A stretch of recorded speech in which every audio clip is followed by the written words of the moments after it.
When I was 9 years old, 1999, I ran away from home.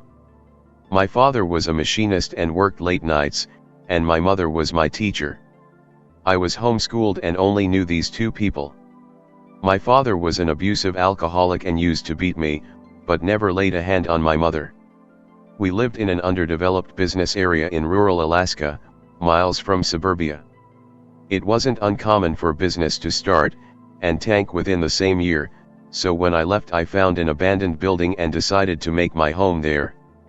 I found a small broken window that led to the basement of a 4-story building and I broke in.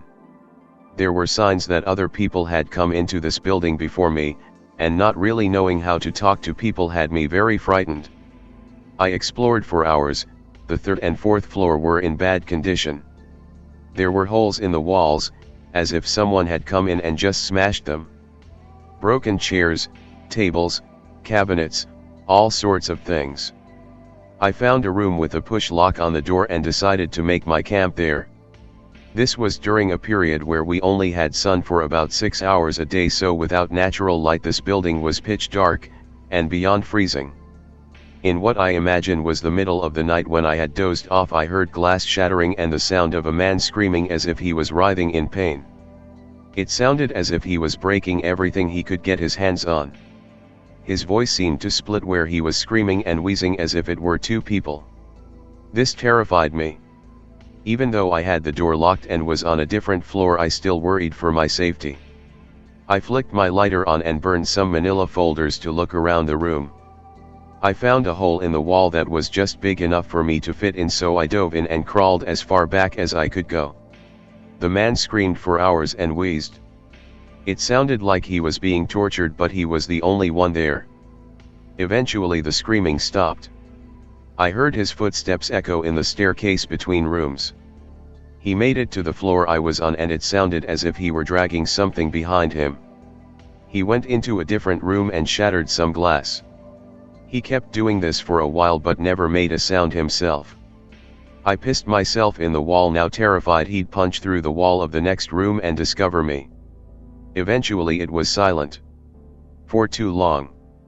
I never heard him leave, and although I was tired I feared falling asleep, for if I snored he might discover me, and what would he do?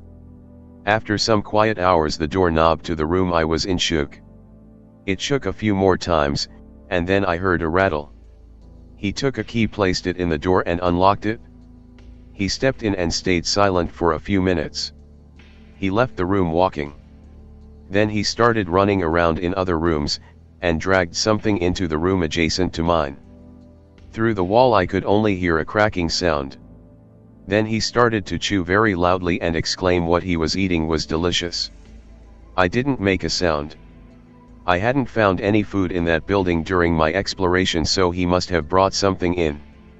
"Would you like some?" he said in a hushed tone. I didn't respond. I imagined he was talking to himself. "Ever get the feeling you're being watched?" he laughed to himself. "I just know someone is here, haha," he rattled on while chewing and making that horrible cracking sound. "I'd really like a dinner guest sometime." I had a lump in my throat I could not swallow. I had to clear it so bad, but I feared what this guy would do if I did, so I stayed quiet.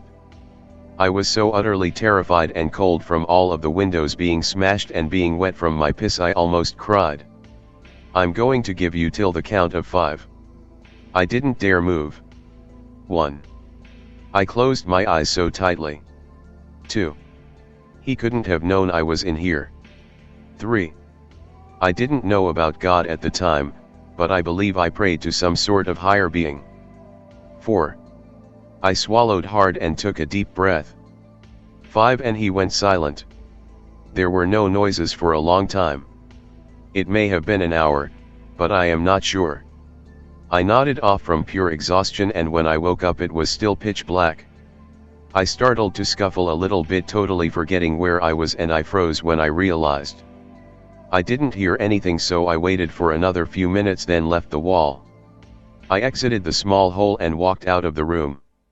The upstairs area was littered with drywall, glass, cigarette butts, alcohol cans and debris. I couldn't remember where the stairwell was to leave, so I had to explore all over again. I eventually ended up in the room where the man spent the majority of his time, and that's when it all clicked. The room was covered in shit and blood. A deer carcass had been ripped apart in the room, and its intestines draped all over it. They hung through ceiling tiles and over desks like a canopy. I only realized when I smacked my face into a piece of its organs strewn across the walls. Remember, it was pitch black. I lit some more folders on fire and looked across the room. The skull had teeth marks punctured into it, and the eyes and teeth had been thrown around the room. I didn't know what to make of any of this, so I broke down crying. I left the building and continued onward towards my home. When I arrived, my mother yelled at me for being gone for 3 days. She quickly stopped when she saw I was covered in blood. When I explained the story, my father sat down with me and explained that this is why he keeps us away from other people, because this is what they do.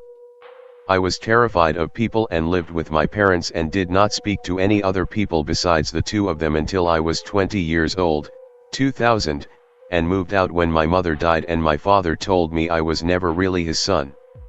I've lived a very strange life. I am 27 now and live on my own in Alaska.